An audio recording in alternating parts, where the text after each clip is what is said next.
Sebab Engkau Tuhan, sebab Engkau kebenaranku,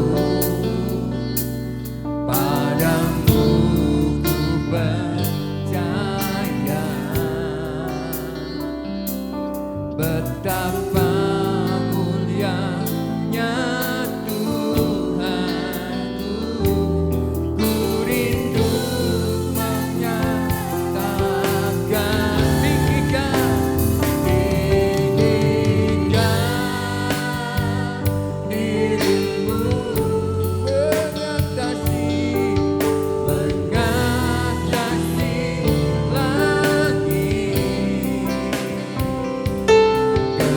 kebesaranmu Tuhan,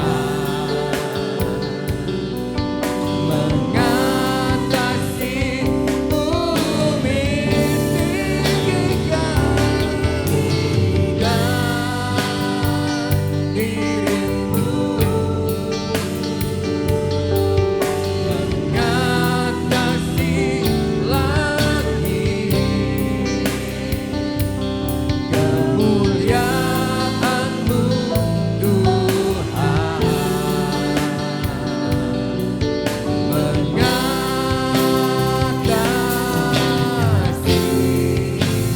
bumi. Kami bersyukur bagi Engkau Tuhan,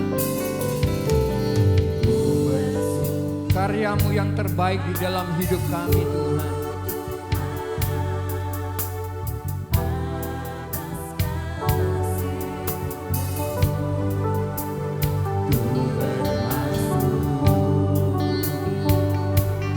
Bagi namamu yang kudus, sebab Kau kebenaran, sebab Kau kebenaranku, padamu kami percaya Tuhan.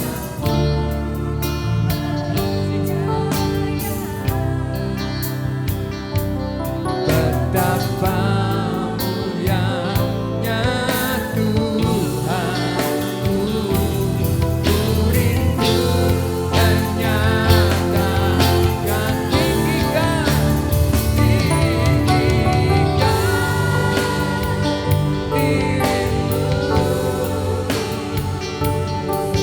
mengatasi lagi kebesaranmu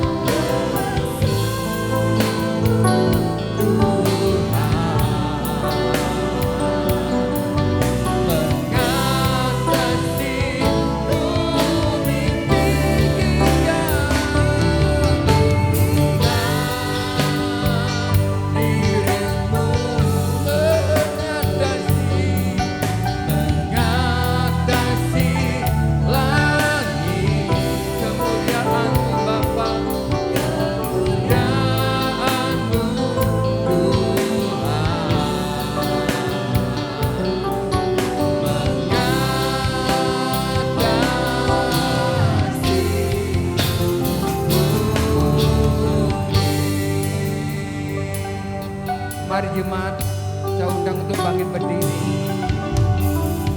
Bersyukur padamu. Mari kita nyatakan rasa syukur kita kepada Tuhan dengan memberikan persembahan kasih, pujian kepada Tuhan, apa yang terbaik di dalam hidup. Haleluya. Sebab Engkau kebenaran, padamu ku percaya. Betapa mulianya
semuanya dari Engkau Tuhan. Kami pergunakan untuk kemuliaan bagi Engkau Tuhan. Kami kembalikan kepadamu Tuhan segala apa yang Kau berikan di dalam hidup kami untuk memuliakan Engkau, untuk menyembah nama-Mu ya Tuhan. Terima kasih buat kasih-Mu di dalam hidup kami ya Tuhan, yang terbesar, teragung dan termulia. Haleluya Yesus. Glory bagi Engkau Tuhan.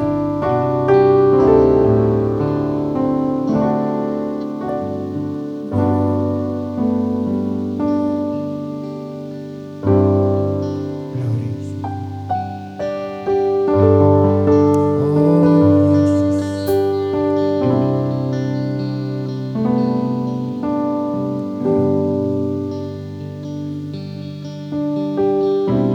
Yesus Tuhan, kami tinggikan Engkau. Glory bagi nama.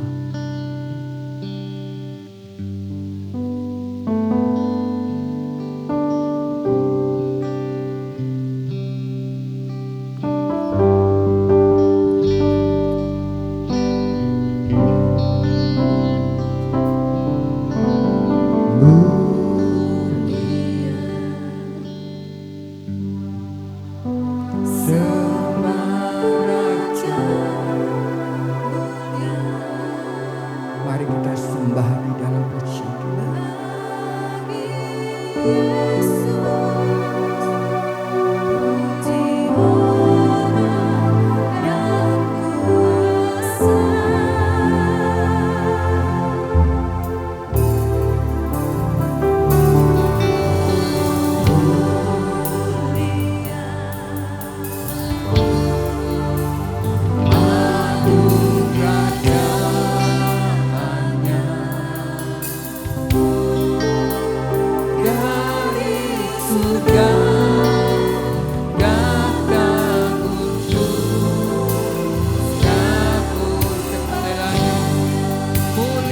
Sembah Raja mulia. Mulia. Sembah Tuhan. Kebesaran kemuliaan bagi Engkau Tuhan.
Segala hormat pujian kami Tuhan, kami persembahkan bagi Raja kemuliaan di dalam nama Yesus Kristus. Haleluya. Yang percaya katakan amin. Mengikut Yesus adalah sebuah kebanggaan tersendiri dalam kehidupan kita. Amin. Mari kita tetap bersorak-sorai meninggikan nama Tuhan. Karena kebangkitannya yang telah membawa kita menjadi orang-orang yang dimenangkan, orang-orang tebusannya. Haleluya. Kami sudah semua di dalam Tuhan sebagai berdiri. Mari kita memuji nama Dia, bersorak-sorai meninggikan Dia. Haleluya.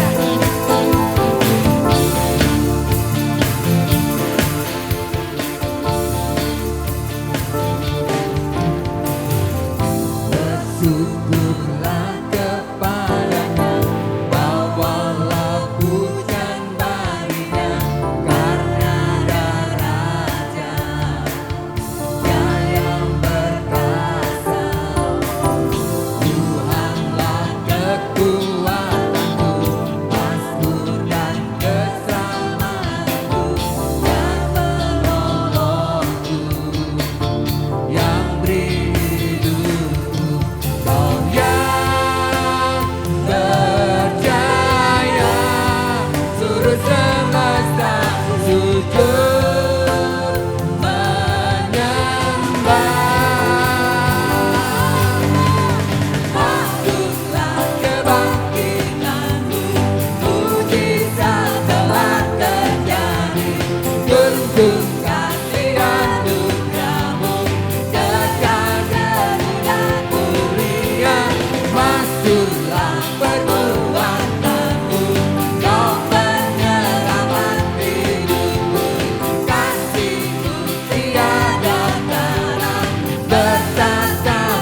dalam hidup kami, dan kita semua telah ditebusnya. Haleluya.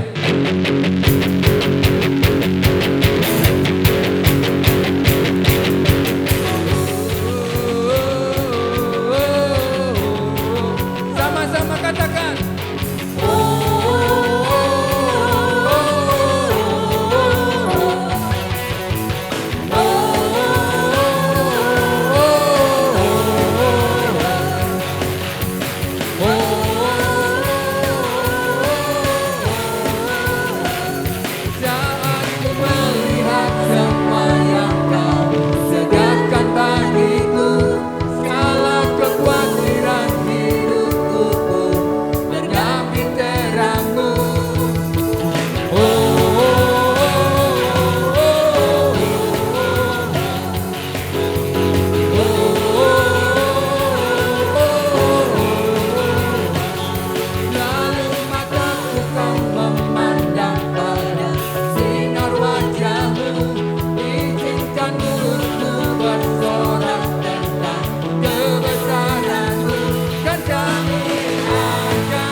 Allah yang tidak tertandingi oleh apapun juga. Amin.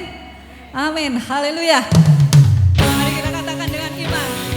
Kami tidak akan membandingkan Engkau dengan apapun juga Tuhan. Sebab tidak ada Tuhan yang seperti-Mu. Haleluya.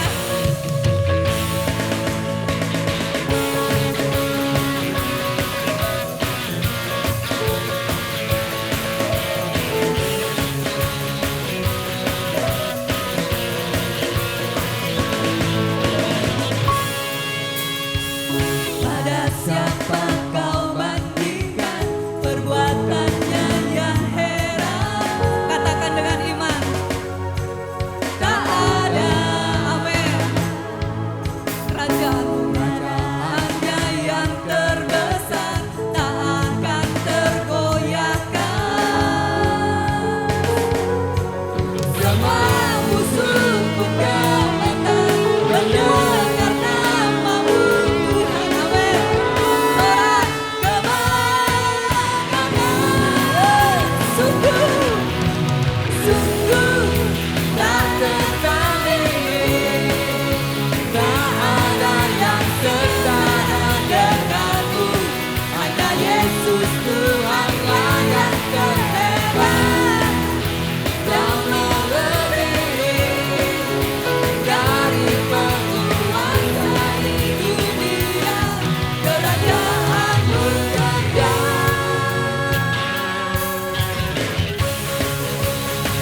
Inilah pengakuan kami di hadapan-Mu Tuhan. Pada siapa kau bandingkan perbuatannya yang heran? Tak ada. Kerajaannya yang terbesar tak akan tergoyahkan. Katakan semua musuh.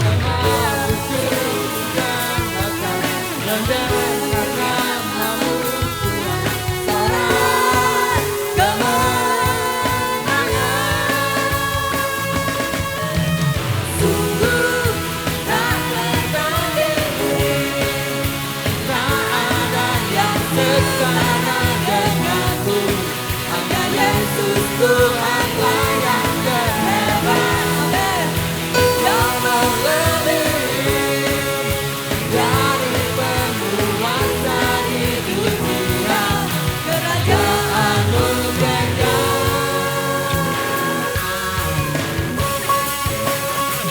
Haleluya. Kaulah satu-satunya Tuhan yang terhebat, yang terkuat, yang terbesar.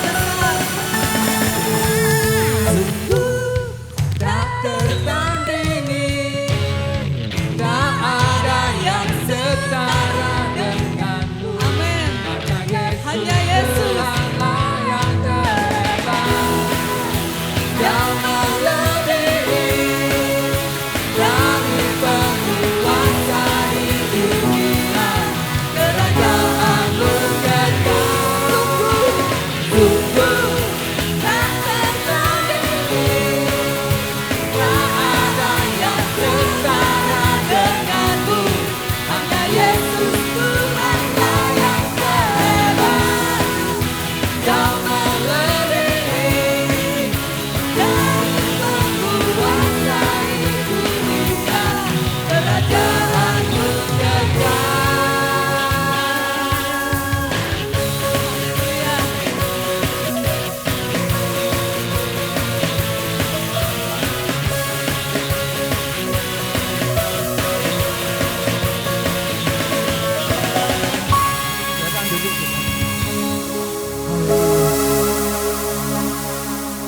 Allah kita adalah Allah yang terbesar. Dan Allah itu ada di dalam hidup kita.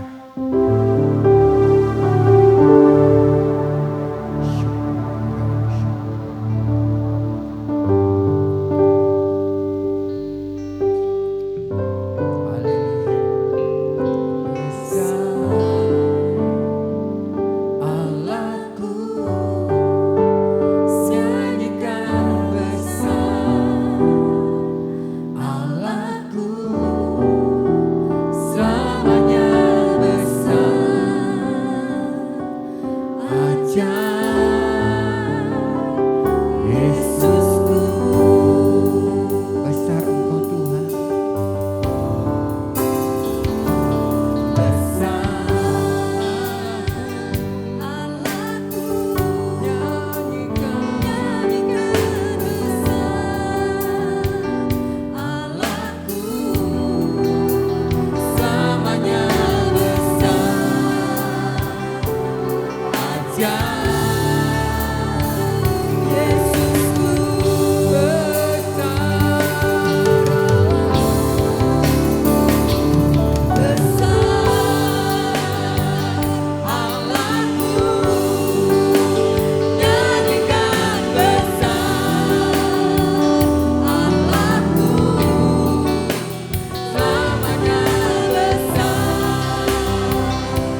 selama-lamanya Engkau besar Tuhan.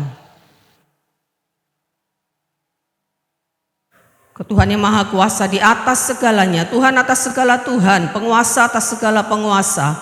Tuhan yang kami sembah, yang kami puja, yang kami tinggikan. Di atas segalanya Tuhan, tolong kami untuk menghargai kebesaran-Mu, menghargai kasih-Mu, menghargai pengorbanan-Mu Tuhan. Dengan membawa hidup kami, untuk kami mendekat terus kepadamu, tidak jauh dari kasih karunia-Mu Tuhan. Terima kasih Tuhan buat kesempatan Tuhan pagi hari ini kami mau sama-sama duduk tenang untuk mendengar kebenaran firman-Mu. Biarlah kuasa firman itu bekerja dalam setiap hati kami ya Tuhan. Membawa kami ya Tuhan untuk lebih dekat dengan Tuhan. Terpujilah Engkau di atas segala-galanya. Ucap syukur. Dalam nama Yesus kami berdoa. Amin. Amin. Shalom puji Tuhan Bapak Ibu Saudara yang dikasihi Tuhan. Salam kemenangan di dalam Kristus. Amin. Ya, pada pagi hari ini kita akan sama-sama mendengar firman Tuhan dengan judul Tak Terpisahkan dari Kasih Kristus. Ini adalah tema nasional dari GBIS, ya, tema untuk pasca tahun ini yang dicanangkan oleh GBIS secara nasional. Ya, tidak terpisahkan dari kasih Kristus. Saya akan mengajak kita membaca dari Roma pasal yang ke-8 dari ayat 31 sampai ayat yang ke-36. Kita akan baca bergantian. Saya baca ayat 31, Bapak Ibu baca ayat yang merah ya, yang warna merah ya. Mari kita baca. Dan tidak sekedar kita baca, kita pahami, kita baca dengan pengertian. Ya. Ayat yang ke-31, sebab itu apakah yang akan kita katakan tentang semuanya itu? Jika Allah di pihak kita, siapakah yang akan melawan kita? Ia yang tidak menyayangkan anaknya sendiri, tetapi yang menyerahkannya bagi kita semua. Bagaimana mungkin Ia tidak mengaruniakan segala sesuatu kepada kita bersama-sama dengan Dia? Siapakah yang akan menggugat orang-orang pilihan Allah? Allah yang membenarkan mereka, siapakah yang akan menghukum mereka? Kristus Yesus. Maaf.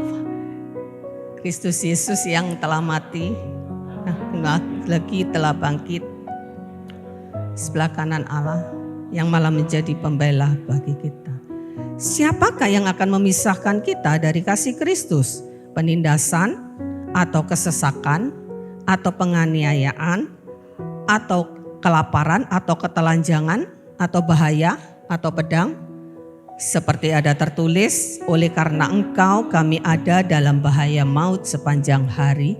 Kami telah dianggap sebagai domba-domba sembelian. Ya, kitab Roma ini termasuk kitab yang lumayan sulit ya. Ini teologi tentang keselamatan ya, itu berpusat di surat Roma ini ya.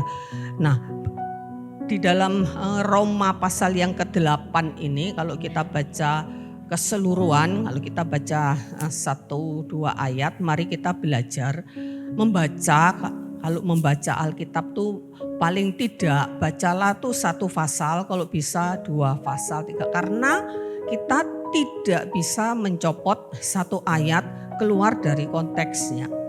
Roma pasal 8, ini sesungguhnya dari Roma 1 sampai Roma pasal yang ke-11, 12 itu berbicara tentang anugerah keselamatan di dalam Yesus Kristus. Jadi dalam pasal 1 ayat 7 sampai Roma 8 ayat 1 sampai 17 itu berbicara tentang kebebasan dari hukuman. Ayat 18 sampai 28 itu berbicara tentang pengharapan anak-anak Allah. Kemudian ayat 29-30 ini berbicara tentang semakin serupa Kristus. Dan ayat 31 sampai ayat yang ke-39 itu tentang kasih yang tidak terpisahkan. Ini yang menjadi pokok firman Tuhan pada pagi hari ini, khususnya di ayat yang ke-35. Siapakah yang akan memisahkan kita dari kasih Kristus? Penindasan, kesesakan, penganiayaan, kelaparan, atau ketelanjangan, atau bahaya, atau pedang. Rasul Paulus seringkali menyampaikan kebenaran itu di dalam bentuk pertanyaan-pertanyaan seperti ini yang tidak memerlukan jawabannya. Ya, karena jawabannya pasti tidak ada. 35 itu kan berupa pertanyaan, siapa? Ya tentu khususnya bagi diri Rasul Paulus. Bahwa tidak ada yang bisa memisahkan dia Rasul Paulus dari kasih Kristus. Nah kita akan melihat dulu bahwa kasih Kristus itu dari kesimpulan dari ayat yang ditulis oleh Rasul Paulus tadi, yang mengatakan siapa yang bisa memisahkan dari penderitaan, dari penindasan, kesesakan dan sebagainya. Itu menyiratkan bahwa di dalam kasih Kristus itu tidak berarti tidak ada penderitaan. Kasih Kristus tidak meniadakan kita dari, tidak menghindarkan kita dari penderitaan. Rasul Paulus contoh nyata, ya dia mengalami banyak penderitaan. Kalau di ayat yang 35 tadi dia mengatakan ada penindasan, kesesakan. Apakah itu bisa memisahkan kita, khususnya dirinya, dari kasih Kristus? Tentu karena dia mengalami itu. Dia mengalami penindasan, kesesakan, terus dia bertanya apakah itu bisa memisahkan dirinya dari kasih Kristus? Bahkan ada bahaya maut.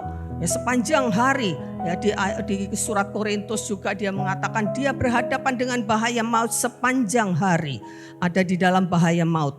Ya, itu yang dialami oleh Rasul Paulus. Ya, di dalam surat 2 Korintus 11 ayat 23 sampai 33 dia mengatakan, ringkasnya itu dia mengatakan bahwa dia itu lebih sering dipenjara, didera di luar batas. Bayangkan, didera di luar batas, disesah, dilempari dengan batu, tidak tidur, lapar, haus, kedinginan, tanpa pakaian. Dia berulang kali didera, dicambuk. Hukum Romawi pada zaman itu dicambuk, hukum Taurat, hukum Yahudi juga, ya. Hukum cambuk itu maksimal 40 kali. Ya. Dan untuk Rasul Paulus dikurangi 1, karena kalau sudah dicambuk sampai 40 kali, dia tidak boleh lagi. Itu sudah penghukuman yang total, tidak boleh lagi dihukum cambuk lagi. Karena itu untuk Rasul Paulus dikurangi cuma 1. Setiap kali 40 pukulan kurang 1 dituliskan. Supaya apa? Supaya bisa dicambuk lagi, karena dia belum pernah mengalami dicambuk 40 kali, tapi 39 kali. Bayangkan ya. Dan semua penderitaan itu dialami oleh Rasul Paulus, bahkan dia sampai mati dipenggal kepalanya. Itu pun dipenggal kepalanya menurut sejarah ya, itu masih berupa keringanan yang diberikan oleh kekaisaran Romawi, karena Rasul Paulus ini warga Romawi. Jadi diberi keringanan, kalau dipenggal sampai mati tentunya dipenggal, itu penderitaannya tidak berat. Itu keringanan karena dia warga Romawi. Kalau disalib itu penderitaannya bisa berjam-jam. Yesus dari jam 12 sampai jam 3 sore. Matinya pelan-pelan dalam penderitaan. Nah, Rasul Paulus ini konon menurut sejarah dia dipenggal supaya cepat mati. Ya, ini satu kemurahan ya, dalam tanda petik sedikit kemurahan dari pemerintahan Romawi, karena dia adalah warga negara Romawi ya, supaya tidak lama-lama menderita. Rasul-rasul yang lain ya dituliskan dalam surat Ibrani ya, ada yang digergaji ya, ada yang disalib, ada yang didera ya, dilempari batu sampai mati ya. Nah, dan Rasul Paulus bisa melihat bahwa penderitaan karena Kristus itu adalah karunia. Dalam Filipi 1 ayat 24 dikatakan bahwa kita dianugerahkan bukan hanya untuk percaya. Camkan ini Bapak Ibu, kita dapat anugerah bukan hanya untuk percaya, tetapi juga untuk menderita bersama-sama dengan Dia. Ya. Nah, penderitaan karena Kristus ini anugerah, kata Rasul Paulus. Karunia menurut Rasul Paulus.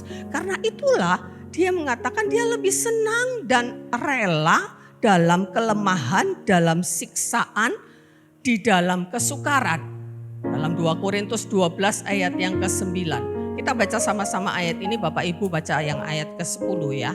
Tetapi jawab Tuhan kepadaku, cukuplah kasih karuniaku bagimu, sebab justru dalam kelemahanlah kuasaku menjadi sempurna. Sebab itu, ya ayat sebelumnya di dalam tanda kutip itu perkataan Tuhan. Ya, mengatakan kepada Rasul Paulus, cukup kasih karuniaku. Dia berdoa ya, supaya dilepaskan dari penderitaan itu, dari duri dalam daging. Ya, Tuhan bilang enggak, sudah cukup kasih karuniaku. Ya.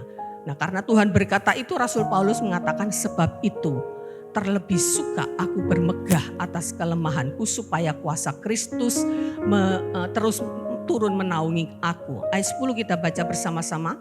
Karena itu aku senang dan rela di dalam kelemahan, dalam siksaan, dalam kesukaran, dalam penganiayaan, dalam kesesakan oleh karena Kristus.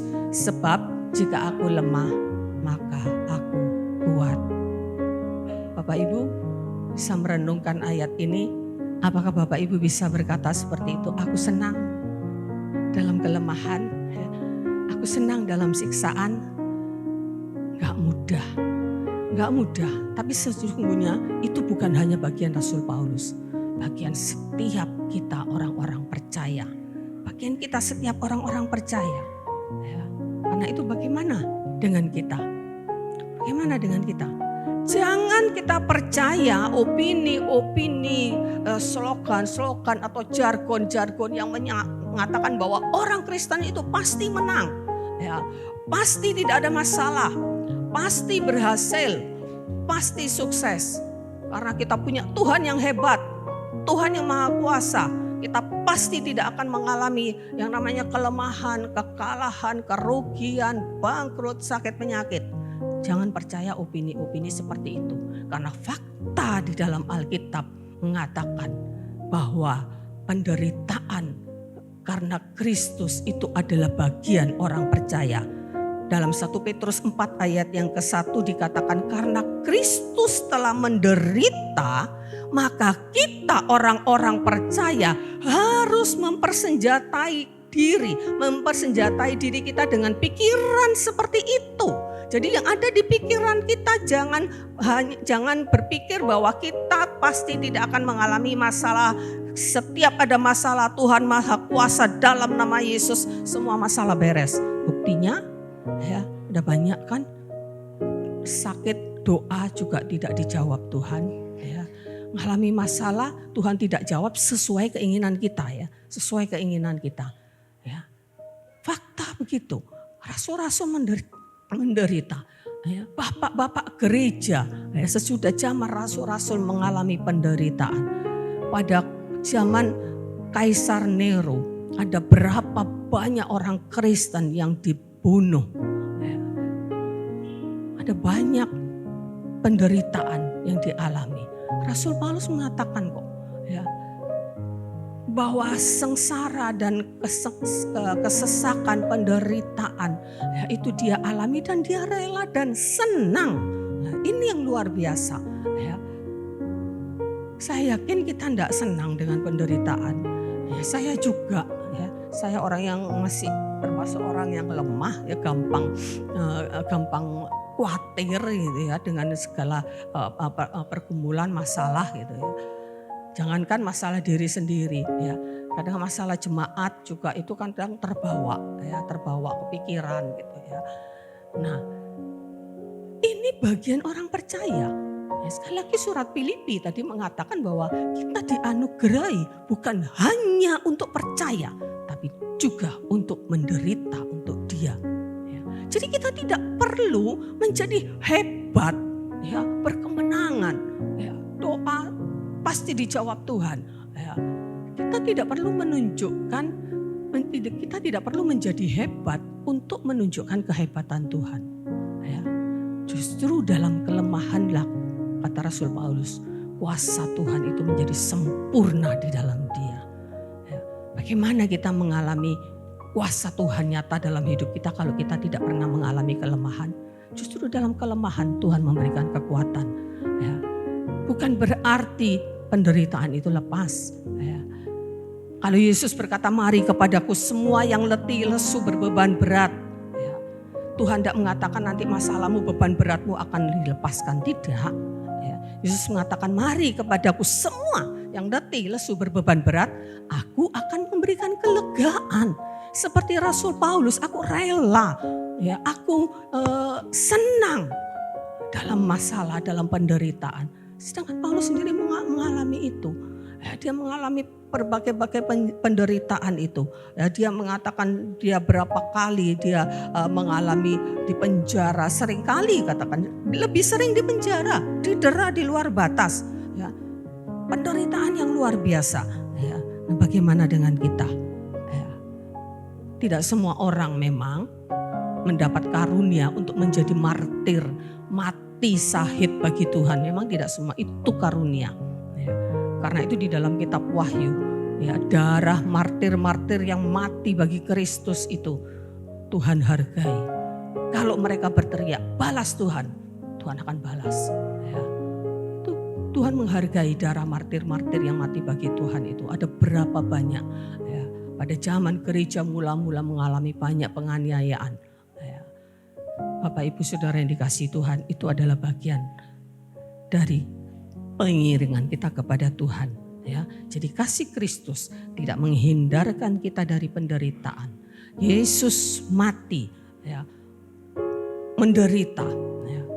Dan katakan 1 Petrus 4 ayat yang ke-10 tadi di 1 Petrus 4 ayat 1 mengatakan kalau Kristus sudah menderita, kamu sendiri harus mempersenjatai dirimu. Artinya pikiran kita ini harus diset, ya. Bahwa namanya pengikut Kristus, kita harus mengikut Kristus. Yesus mengatakan, ya, barang siapa mau mengikut aku, ia harus menyangkal diri, memikul salib, dan mengikut aku.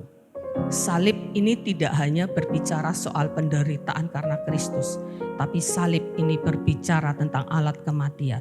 Artinya orang yang mau mengikut Kristus, ya, menyangkali keinginannya sendiri, ini sebuah penderitaan. Ini menyangkali keinginan sendiri itu sudah sebuah penderitaan. Ya, pikul salib. Salib ini berbicara tentang siap mati untuk Kristus.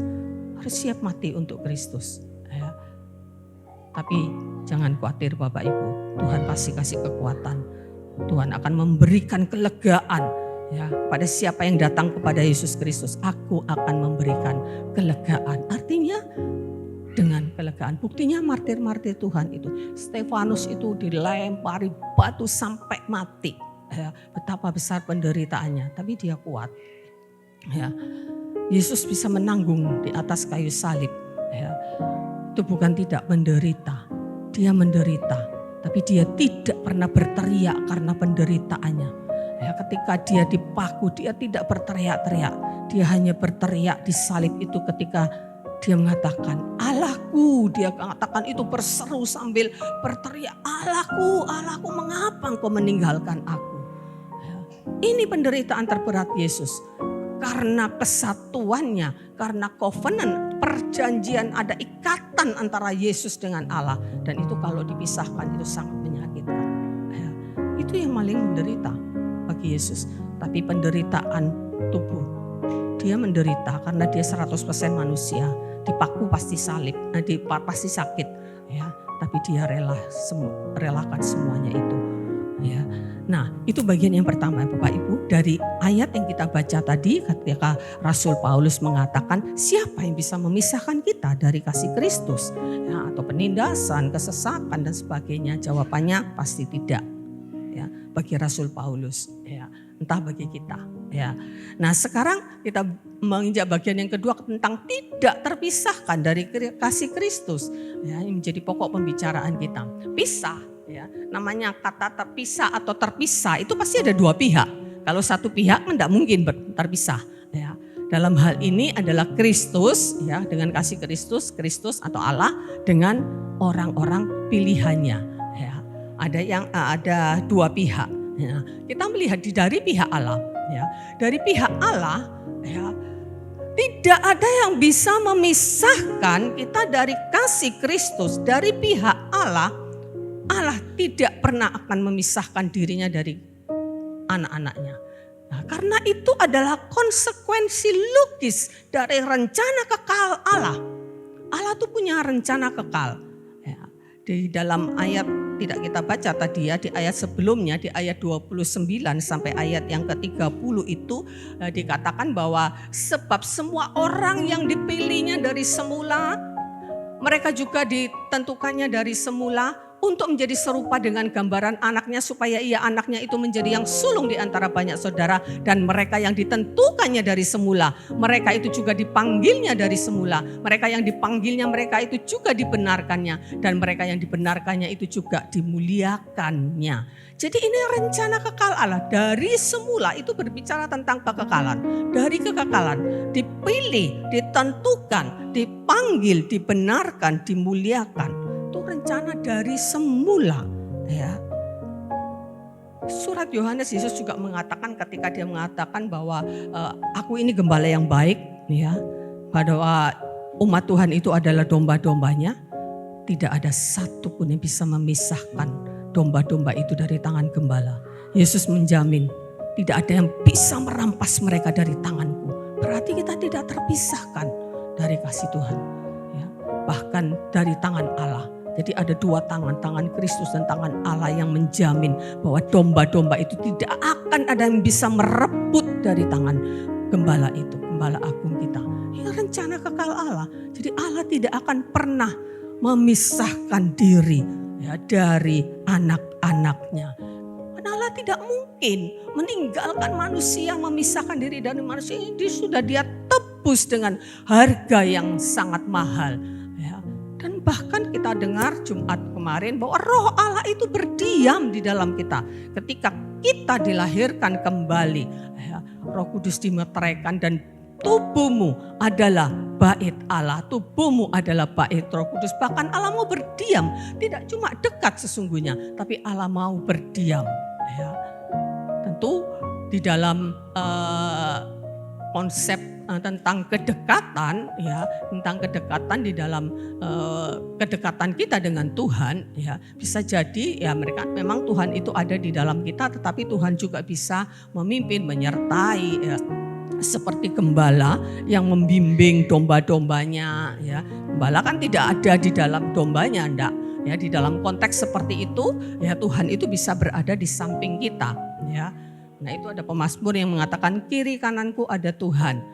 Ya, di sekelilingku ada Tuhan, ya, Tuhan menyertai kita, ya. Dan jaminannya di ayat 33-34 tadi yang kita baca, tidak ada yang menggugat, tidak ada yang bisa, tidak ada yang menghukum, ada jaminan. Ya, tidak ada yang bisa, karena Tuhan yang berdaulat, Tuhan yang berkuasa kok. Kalau Tuhan mau, ya, dia menyertai umatnya, siapa yang akan bisa menggugat umat pilihannya? Tidak ada yang bisa menggugat umat pilihannya, ya. Itu dari pihak Tuhan yang kita percayai, ya. Dia selalu dekat dengan kita, ya. Dia selalu rindu, ya, seperti induk ayam mengumpulkan anak-anaknya yang dia lindungi di dalam kepaknya, kepak sayapnya. Tuhan senantiasa mau dekat dengan kita, ya. Tapi bagaimana dari pihak manusia tadi, ya? Kalau Rasul Paulus mengatakan siapa yang akan bisa memisahkan kita? Jadi ada kemungkinan untuk terpisah gitu. Namun bagi Rasul Paulus tidak ada yang bisa memisahkan, ya. Tapi bagaimana pertanyaannya dengan kita, ya? Apakah kita bisa sama seperti Rasul Paulus, ya? Ya, insya Allah, gitu ya. Ya, harapan kita, ya, keinginan kita, kerinduan kita, ya. Tapi tentu tidak mudah. Ya, tidak mudah, karena apa? Semua manusia itu sudah berdosa. Semua orang sudah berbuat dosa dan telah kehilangan kemuliaan Allah. Ya, dan perbuatan daging itu nyata, ya, di dalam kehidupan manusia. Ya, perbuatan daging itu ada percabulan, kecemaran, hawa nafsu dan sebagainya. Ya, itu masih ada. Ya, daging, ya, dalam bahasa Yunani sak itu tidak hanya berarti daging secara fisik ya, daging kita, tetapi itu berbicara tentang moral ya, tentang hawa nafsu ya, yang punya kekuatan untuk mengendalikan pikiran dan kehendak kita ya. Dan tidak ada yang bisa menyelamatkan diri dari hawa nafsu itu, nggak ada ya, kecuali Allah turun tangan memberikan Yesus menjadi daging dan menjatuhkan hukuman atas daging itu. Ketika semua manusia sudah berdosa, tidak ada seorang pun yang benar di dalam Roma 3. Ya, jalan damai tidak mereka kenal. Mereka tidak pernah mengenal jalan damai. Ya, kecuali Yesus harus mati. Ya. Tapi setelah kelahiran baru di dalam Kristus, tubuh ini tetap di dalam kondisinya. Ya, tidak berubah menjadi sempurna ya. Roh kita disempurnakan ya, karena kita dilahirkan kembali roh kita ya, tapi tubuh daging ya. Kenapa? Oh, ini belajar soal lain lagi ya, harus belajar soal teologi yang lain lagi ya. Yang pasti ya, fakta bahwa kita masih hidup dalam keinginan daging ya. Kondisi daging ini masih hidup kecuali kita betul-betul salibkan. Karena itu ada ayat yang mengatakan, matikanlah dalam dirimu segala hal-hal yang duniawi. Ya, Galatia 5 ayat 16, berjalanlah dalam roh supaya kamu tidak menuruti keinginan-keinginan daging. Berarti keinginan-keinginan daging itu masih seringkali muncul, bahkan menguasai kehidupan kita. Ya, karena itu harus dimatikan, kata Galatia ya, 5 ayat 24. Surat Kolose juga, matikanlah dalam dirimu. Kita harus mematikan keinginan-keinginan kita ya. Bukan hanya di style dikecilkan ya. Kalau zaman dulu ada radio, ada tape gitu ya. Kalau dikecilkan volumenya makin lama makin kecil ya. Tapi kalau dia belum sampai ceklek gitu ya, belum sampai off gitu ya, dia masih hidup itu artinya ya. Harus sampai off, mati. Dan itu tidak mudah memang ya. Tidak mudah, berjuang kita sama-sama berjuang. Hamba-hamba Tuhan, pendeta yang besar sekalipun ya, tidak lepas dari keinginan daging, belum bisa lepas ya. Dan keinginan daging itu pasti tidak mau menderita seperti yang dikatakan Rasul Paulus tadi. Kesesakan, penderitaan, aniaya, didera, dipenjara, kelaparan, ya, dilempari batu, setiap hari dihadapkan ya kepada maut. Keinginan daging pasti menolak, ya, pasti tidak mau menderita. Ya. Dan terbukti ya, faktanya penindasan, kesesakan, penganiayaan atau kelaparan, ketelanjangan, bahaya atau pedang itu bahkan sering memisahkan kita dari kasih Kristus. Ya, sering memisahkan kita. Saya akan peragakan sesuatu ya. Ya, saya minta saudara Uwen sama saudara Yekli ke depan.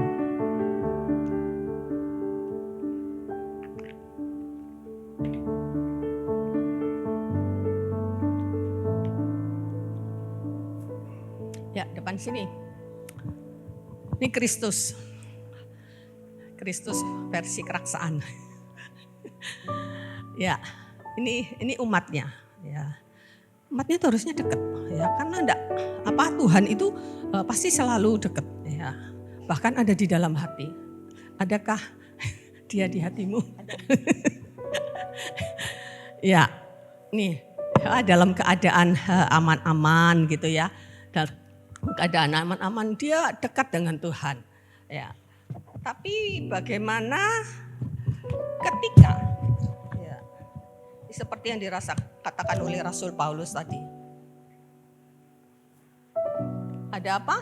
Bisa baca Bapak Ibu? Penindasan, penganiayaan. Mulai mikir. Mulai bingung. Ada penindasan, ada penganiayaan. Kemudian ada lagi.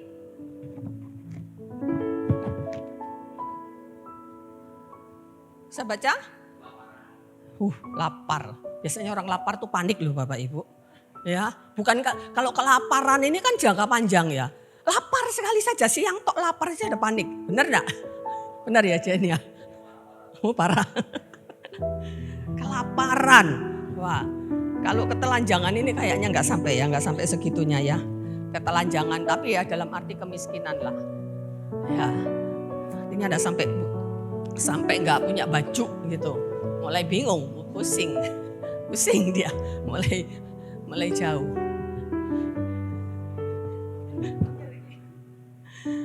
Nah ini lebih parah lagi nih. Ini ada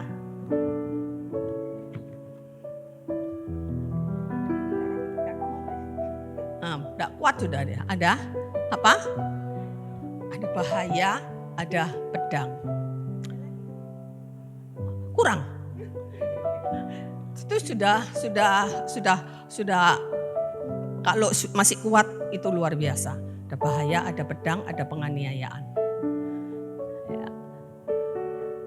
Dia bingung. Ya. Padahal ya Tuhan itu tidak pernah menjauh. Ya.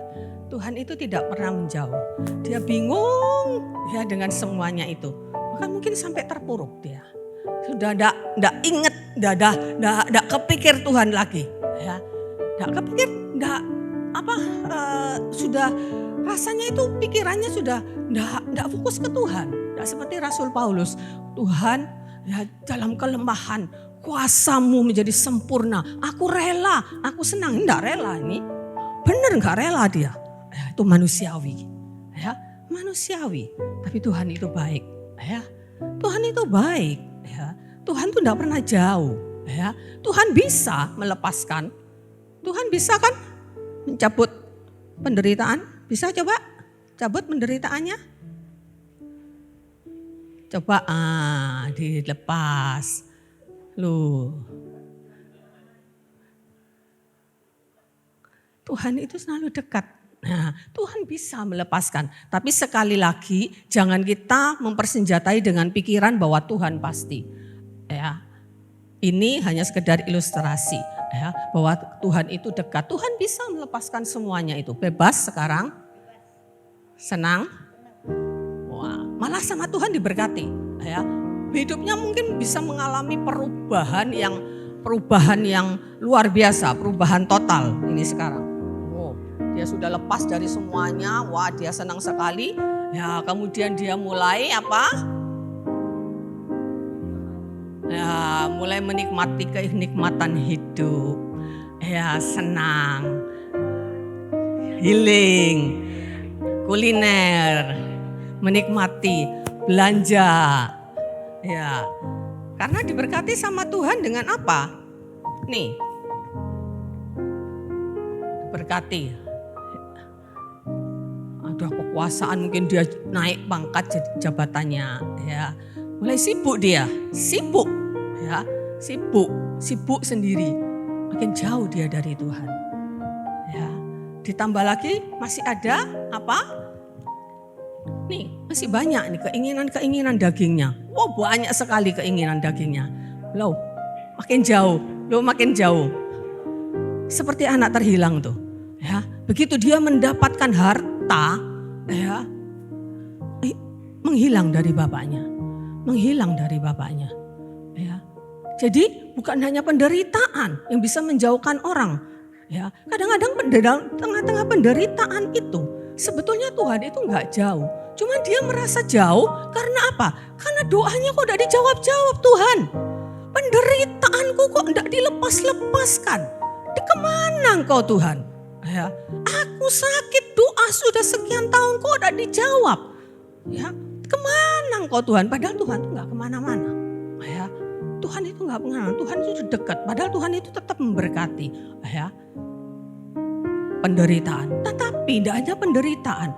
Sudah dikasih kenikmatan hidup, kasih harta, dikasih kuasa. Ya, keinginan dagingnya muncul. Wah, punya duit banyak.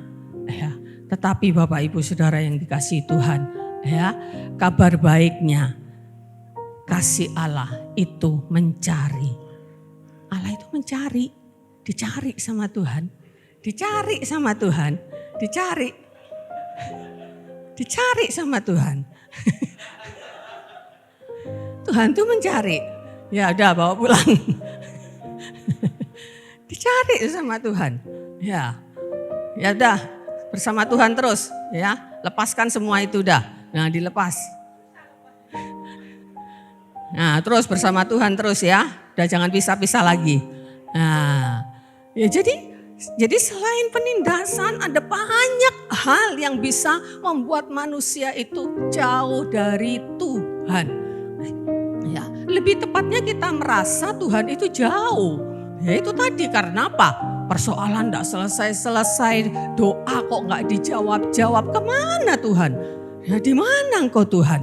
Ya, dan tadi itu ya keinginan daging, hal-hal duniawi. Ya sudah menikmati kesenangan-kesenangan duniawi, duit banyak minggu, wah waktunya liburan, jalan-jalan, healing sekarang itu. Ya istilah populernya tuh healing, ya menikmati semuanya.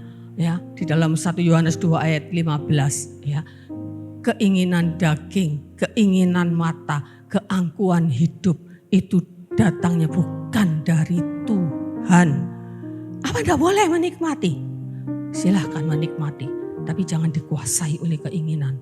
Keinginan itu Yakobus 1 ayat 15, keinginan itu kalau dibiarkan, dia akan melahirkan maut.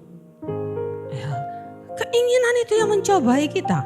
Tuhan kasih keinginan kan kepada kita, anugerah kan. Keinginan itu kan ciptaan Tuhan. Ya, Tuhan yang kasih, tapi keinginan kita. Ya setelah kita lahir baru di dalam Kristus, kita harus menyalipkan semua keinginan daging. Karena keinginan daging tadi sudah dikuasai, dikotori oleh dosa sehingga keinginannya tidak pernah benar.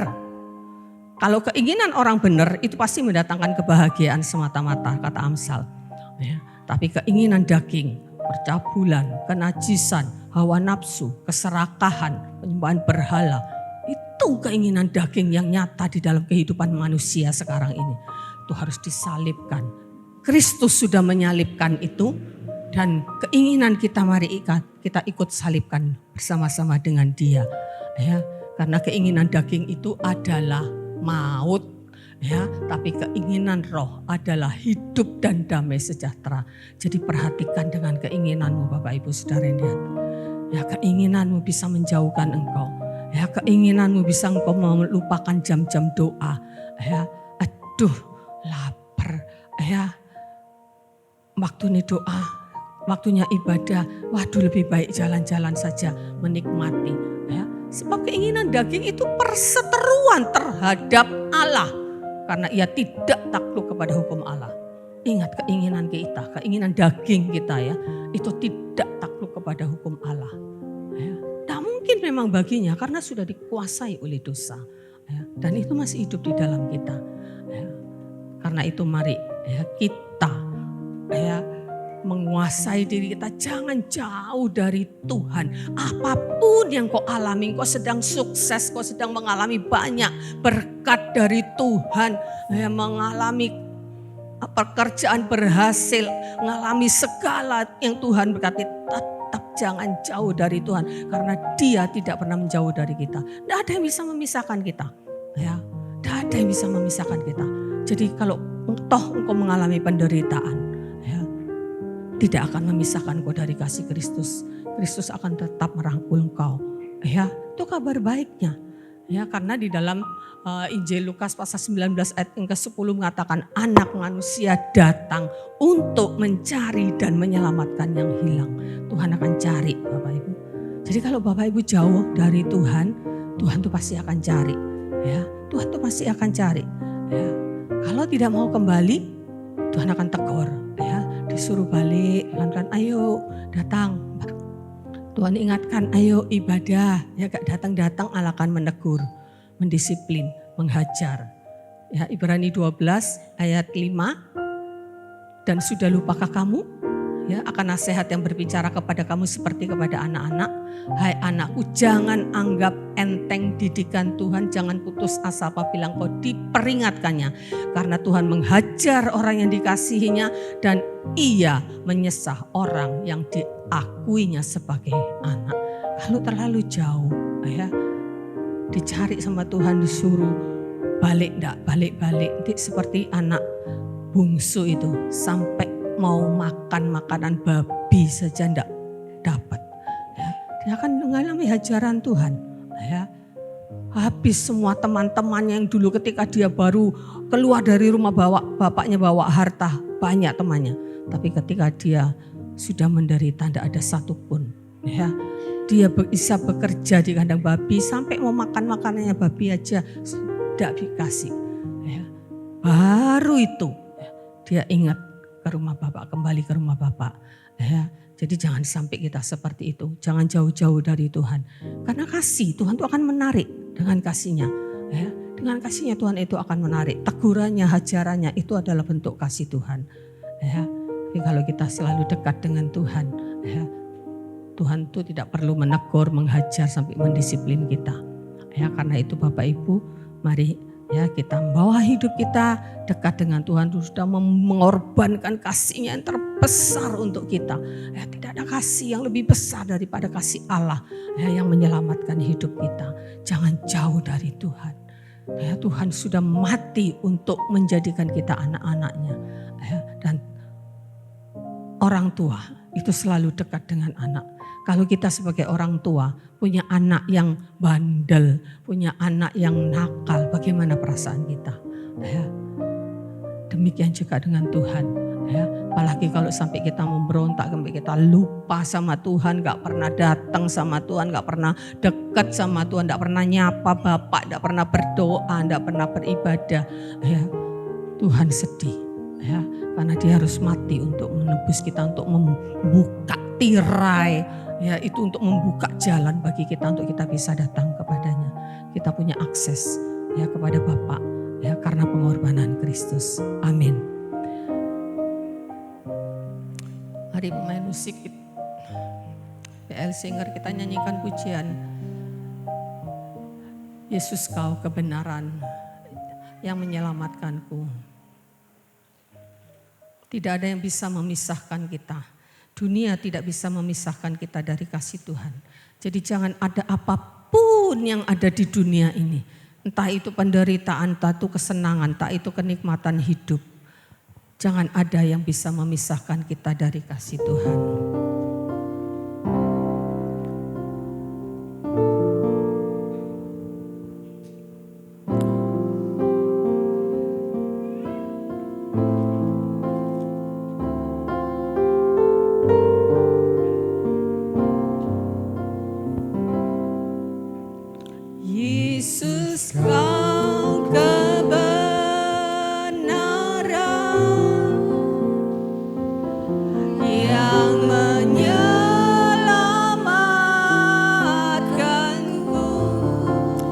Memberikan hidupnya bagiku dan memberikan pengharapan kepada kita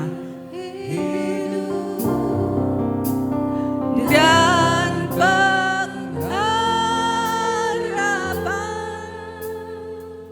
Mari ikut kehendaknya karena kita perlu anugerahnya.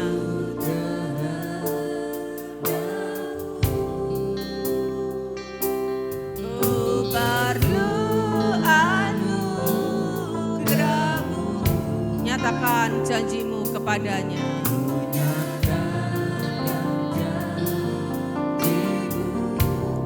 Kepadamu. Oh kalau ku hidup bagimu.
berdiri di hadapannya untuk menyatakan janji kita kepadanya bahwa kita mau hidup bagi Dia yang menyelamatkanku. Kau memberikanku hidup dan pengharapan. Mari kita ikuti kehendaknya.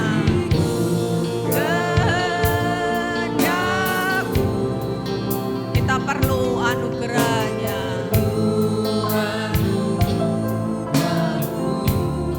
Nyatakan janjimu kepadanya.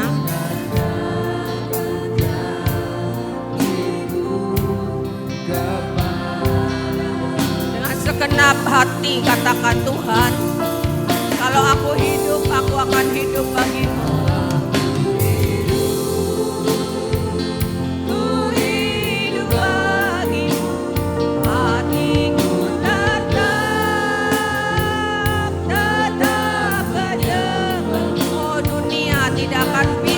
Menjauhkan aku dari kasih-Mu,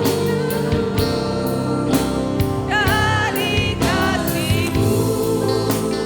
Katakan, selama aku hidup, Tuhan, aku akan hidup bagi-Mu.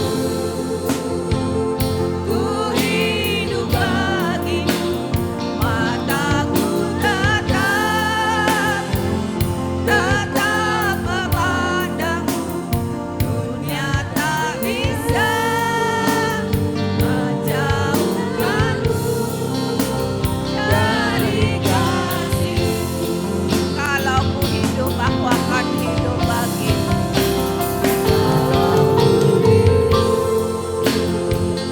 Ku hidup bagi-Mu, hatiku tetap berdebar. Dunia tak bisa menjauhkanku dari kasih-Mu.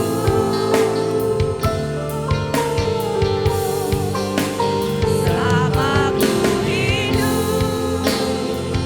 ku hidup bagi-Mu, mataku tetap memandang.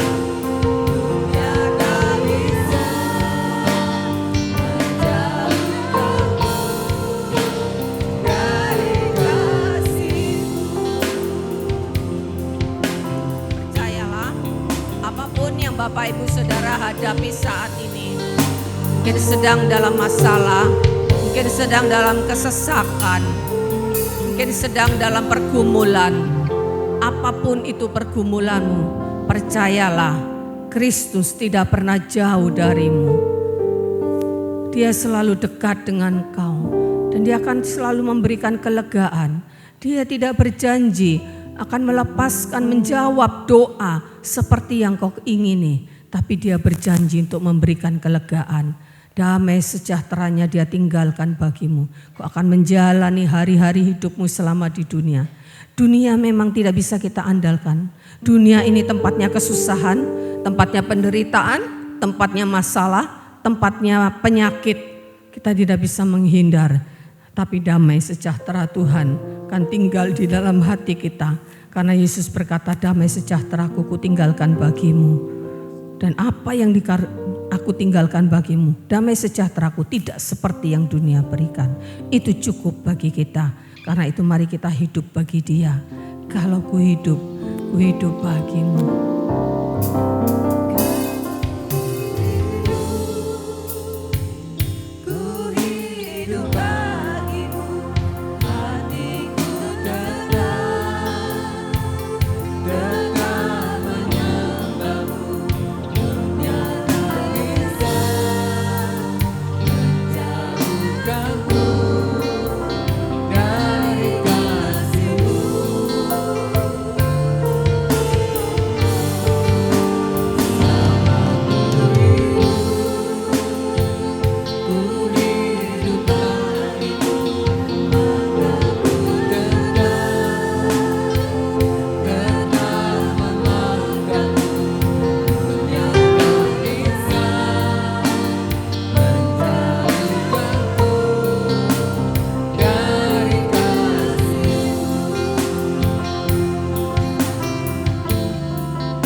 menaikkan syukur kepadamu Bapa, karena kesempatan di mana kami boleh menghampiri Tuhan, kami boleh kembali memperingati dan merayakan kemenangan Yesus yang telah bangkit dari kematian. Dan biarlah apa yang kami lakukan pagi hari ini Tuhan akan perkenankan hati-Mu, Engkau mengampuni kelemahan kami ya Tuhan, dan biarlah semangat kebangkitan-Mu akan memacu kami kembali untuk lebih dekat kepada Tuhan, lebih melekat lagi dengan Engkau ya Tuhan. Ampuni kelemahan kami ya Bapa. Terima kasih Tuhan, kami percaya bahwa Tuhan akan menolong kami pada hari-hari mendatang, di mana kami boleh hidup ya Tuhan bersama dengan Engkau dalam pergumulan kami, dalam kelemahan kami, dalam kami menghadapi masalah kami, Tuhan, beban-beban yang harus kami tanggung. Kami percaya ada kekuatan baru yang Kau berikan kepada kami. Terima kasih Tuhan, kami percaya Tuhan juga menolong anak-anak kami. Mereka ya Tuhan yang hidup dan di dalam pendidikan mereka. Tuhan tolong mereka supaya mereka boleh tetap setia kepada Tuhan sejak dini.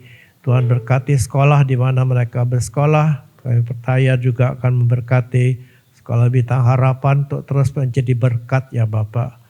Terima kasih Tuhan, kami percaya Tuhan akan menolong kami dalam kehidupan ini untuk lebih dekat kepadamu. Kami percaya Tuhan juga Engkau menolong saudara-saudara kami yang dalam kelemahan tubuh, mereka yang sakit, Tuhan jamah mereka, nyatakan kasih dan kekuatan-Mu ya Tuhan. Kami boleh memuji Engkau pagi hari ini, karena Engkau Allah yang terus akan menyertai kami. Segala hormat bagi Engkau ya Tuhan. Kami percaya Tuhan memberkati semua ya Tuhan yang ada di sini, walaupun yang tidak bersama kami, Tuhan tahu di mana mereka ada. Tuhan memberkati juga persekutuan makan pagi bersama-sama di tempat ini ya Tuhan. Engkau hadir di sana, Tuhan berikan sukacita-Mu dan hati kami boleh terus melekat kepada Tuhan dan kepada saudara-saudara kami yang seiman. Segala hormat bagi Engkau ya Tuhan. Kami boleh persembahkan semuanya. Kami percaya Kau berkati apa yang kami lakukan. Semua yang kami persembahkan pagi ini, kami persembahkan di dalam nama Yesus Tuhan dan Juru Selamat kami. Bapa kami yang di surga, dikuduskanlah nama-Mu. Datanglah kerajaan-Mu, jadilah kehendak-Mu di bumi seperti di surga. Berikanlah kami pada hari ini makan kami yang secukupnya, dan ampunilah kami akan kesalahan kami, seperti kami juga mengampuni orang yang bersalah kepada kami.